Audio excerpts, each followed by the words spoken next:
सुप्रभात। मैं कमलेश चंद्र मिश्र, हिंदी अध्यापक city public school, Katra, Mungrabad, Shahpur, Jaunpur, आप लोगों का कक्षा 9 हिंदी क्लासेस में स्वागत करता हूं। यह मेरा 7वां वीडियो है। अब तक हम लोगों ने कक्षा 9 हिंदी विषय के अंतर्गत क्षितिज भाग 1 के काव्यखंड से 2 पाठ, कबीर की साखियाँ शबद और ललितदास जी के वाक का अध्ययन किए तथा गद्य खंड से मुंशी प्रेमचंद जी द्वारा लिखित 2 बैलों की कथा और राहुल साकेत्यायन द्वारा लिखित लासा की ओर पाठ का अध्ययन किए। इसके अलावा सहायक पुस्तिका कृतिका के इस जल प्रलय में फणीश्वर नाथ रेणु के द्वारा लिखित गद्य खंड का अध्ययन कर चुके हैं। अब व्याकरण से यह प्रथम पाठ अलंकार का अध्ययन आज हम लोग करेंगे। कक्षा 9 में अलंकार में 5 अध्याय हम लोगों को पढ़ना है। पहला उपसर्ग, प्रत्यय और समास, दूसरा अलंकार, तीसरा वाक्य भेद अर्थ की दृष्टि से और अंतिम है संवाद लेखन। इसके अलावा अपठित गद्यांश, अपठित काव्यांश, पत्र और निबंध भी व्याकरण में आते हैं। आइए देखते हैं अलंकार। काव्य की शोभा बढ़ाने वाले शब्दों को अलंकार कहते हैं। इसकी एक परिभाषा, काव्य शोभाकरान धर्मान अलंकारान प्रच्छते, अर्थात काव्य की शोभा बढ़ाने वाले धर्मों को अलंकार कहते हैं। अलंकार 2 प्रकार के होते हैं। पहला शब्द अलंकार, जब काव्य की सुंदरता शब्दों के माध्यम से बढ़ती है तो उसे शब्दालंकार कहते हैं। शब्दालंकार 3 प्रकार के हैं, अनुप्रास, यमक, श्लेष। अनुप्रास अलंकार किसे कहते हैं?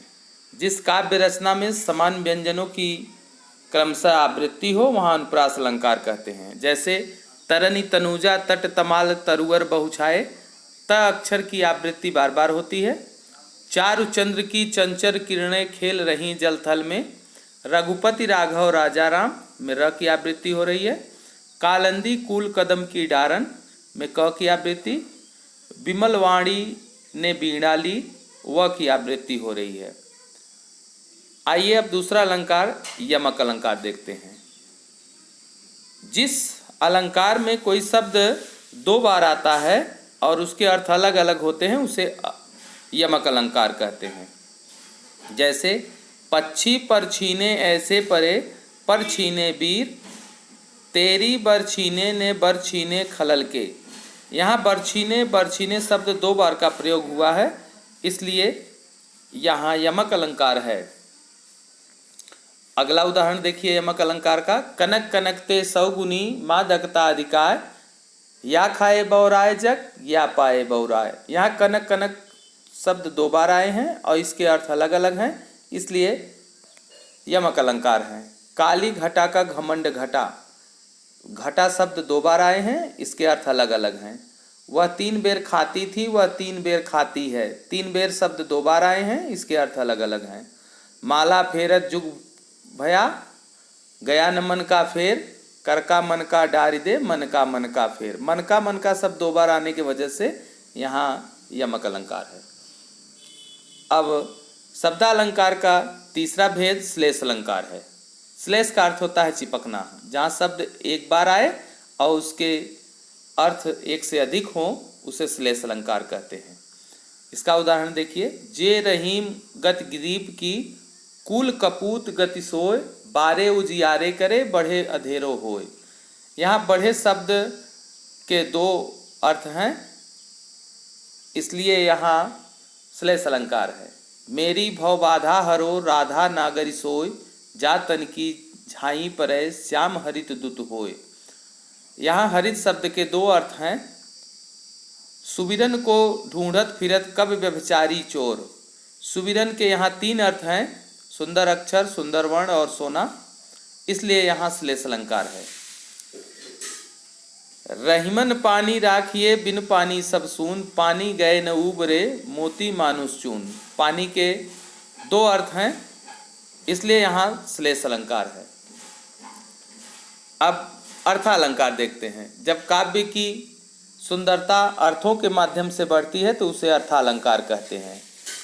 अर्थालंकार 5 प्रकार के होते हैं: उपमा अलंकार, रूपक अलंकार, उत्प्रेक्षा, मानवीकरण और अतिशयोक्ति अलंकार। उपमा अलंकार किसे कहते हैं?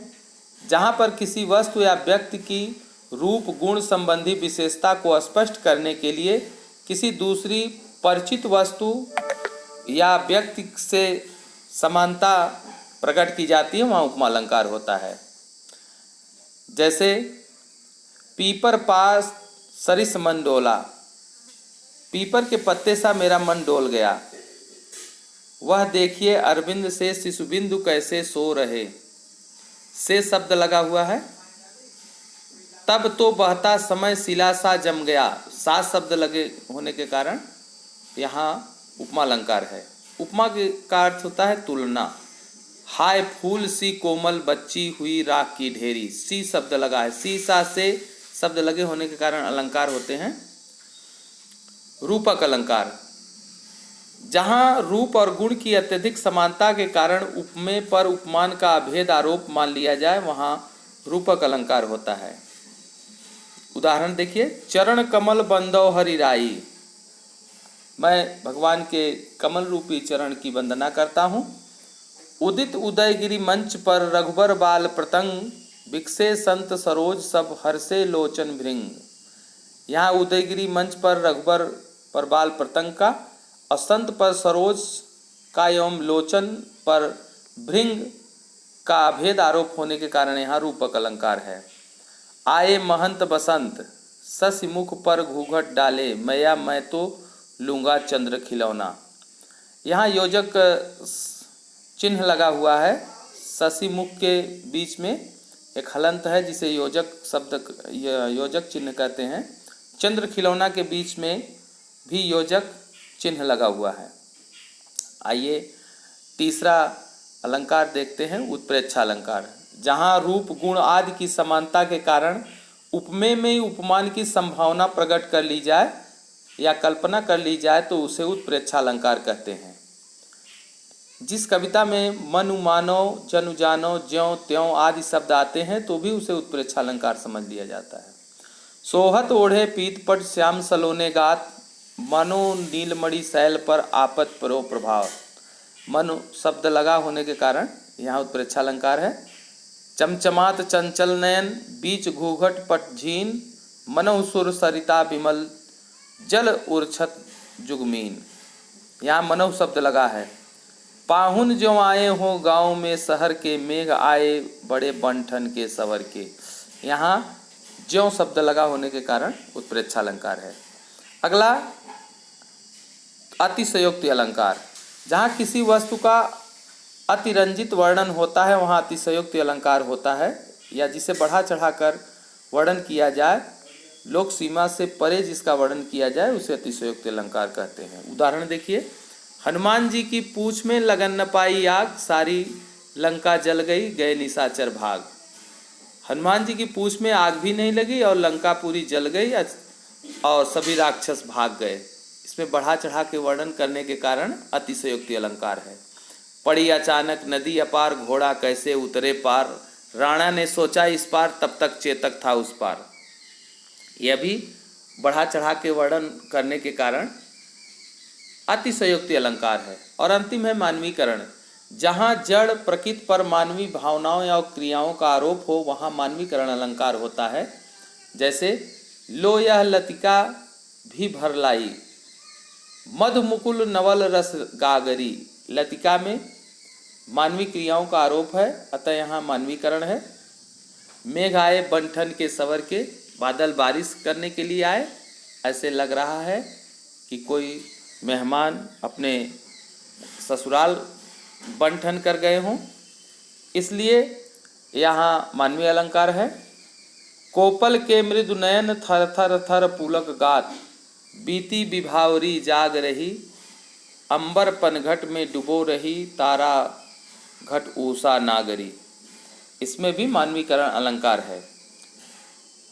अभी कुछ ऐसे शब्द हैं, श्लेष और उत्प्रेक्षा अलंकार के उदाहरण और उपमा अन्योक्ति अलंकार का उदाहरण, यमक और अतिशयोक्ति अलंकार का उदाहरण नीचे दिया गया है।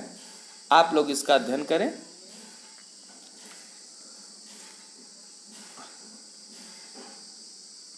रूपक श्लेष अलंकार में क्या अंतर है यहाँ दिया गया है। चरण कमल बंदौ हरिराई, चरण और कमल के बीच में योजक चिन्ह होने के कारण रूपक अलंकार है। मधुबन की छाती को देखो सूखी, इसकी कितनी कलियां, कलियों के दो अर्थ हैं इसलिए अश्लेष अलंकार है। आगे यमक और उत्प्रेक्षा अलंकार में अंतर स्पष्ट किया गया है। आप लोग इसका अध्ययन करें। और कुछ एक्सरसाइज दिए गए हैं, इस एक्सरसाइज को आप लोग अपने अभ्यास पुस्तिका में कर लेंगे और व्हाट्सएप कर देंगे, हम इसे चेक कर लेंगे। सुरभित सुंदर सुखद सुमन तुझ पर खिलते हैं, स की आवृत्ति होने के कारण अनुप्रास अलंकार है। हमारे हरिहारिल की लकड़ी, ह शब्द की आवृत्ति होने के कारण अनुप्रास अलंकार है। उषा सुनहले तीर बरसती, जय लक्ष्मी सी उदित हुई, सी शब्द लगे होने के कारण उपमा अलंकार है। हिम कणों से पूर्ण मानो हो गए पंकज, नए से शब्द लगा है उपमा अलंकार।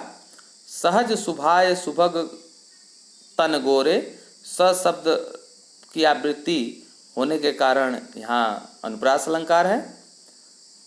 कहें कवि बेनी बेनी ब्याल की चुराई लीन्हो, यहाँ ब शब्द की आवृत्ति होने के कारण अनुप्रास अलंकार है। मखमल के झूले पड़े हाथी सा टीला, सा शब्द लगे होने के कारण उपमा अलंकार है। मधुबन की छाती को देखो सूखी, इसकी कितनी कलियां, कलियां एक शब्द के दो अर्थ हैं अर्थात श्लेष अलंकार। कुक कुक के की कलित कुंजन करत कलोल, क आवृत्ति होने के कारण अनुप्रास अलंकार। पेड़ झुक झांकने लगे गर्दन उचकाए, यहाँ मानवीकरण अलंकार है क्योंकि पेड़ की तुलना मनुष्य से की गई है। तेरी बरछीने ने बरछीने खलल के, बरछीने शब्द दो बार आए हैं, इसके अर्थ अलग अलग हैं इसलिए यमक अलंकार है। लघु तरंगिणी हंसनी सी सुंदर, सी शब्द लगे होने के कारण उपमा अलंकार। निपट निशंकु निठुर निशंकु, इसमें अनुप्रास अलंकार, न की आवृत्ति हुई है। मानो हवा के जोर से सोता हुआ सागर जगा, से शब्द लगा है, सी सा से समसमान शब्द लगा होने के कारण उपमा अलंकार होता है। मैं तो चंद्र खिलौना ले हूँ, चंद्र खिलौना के बीच में योजक चिन्ह है अर्थात यह रूपक अलंकार है। इसके अलावा निम्नलिखित अलंकार के उदाहरण देने हैं, आप इसकी परिभाषा लिखकर दो दो उदाहरण लिखिएगा। अनुप्रास अलंकार किसे कहते हैं, यमक, श्लेष, उत्प्रेक्षा, अतिशयोक्ति, मानवीकरण। इसके अलावा नीचे एक्सरसाइज दिए गए हैं, इस एक्सरसाइज में आपको अलंकार खुद से ढूंढना है। एक छोटा सा ग्राफ बनाकर हम अलंकार समझाने का प्रयास किए हैं।